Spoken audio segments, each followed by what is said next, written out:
My name is Jill Morris, and I'm the director of the University YMCA, which is a student-ran YMCA at the University of Toledo. Each year, the University YMCA takes what they call an alternative spring break trip. It's also known as ASB. It's a service learning trip as well as leadership development and character development with the students. Last year, we went to New Mexico. While we were there, it was a trip full of stepping outside of your box and challenging yourself to move forward. I had one student. This individual was not a member of the University YMCA prior to this alternative spring break trip. That this was his first big trip away from home. He had signed up for the trip because his friends were going to the trip.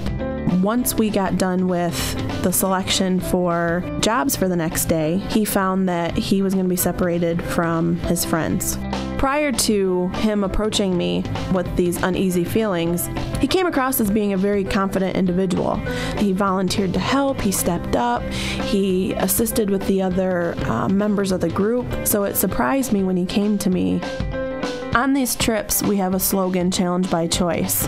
I didn't want to put him in an uncomfortable situation, but I challenged him to the next day, try and step outside of his box and go with the other group that he was unfamiliar with.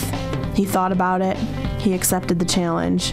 Later that day, I traveled just to kind of check in and see how he was doing, and I found him driving, actually, a beat-up pickup truck, picking up trash, doing yard work, with a bandana around his head, laughing with other individuals from another school that was there at the same site, and it was quite clear that he was having a good time.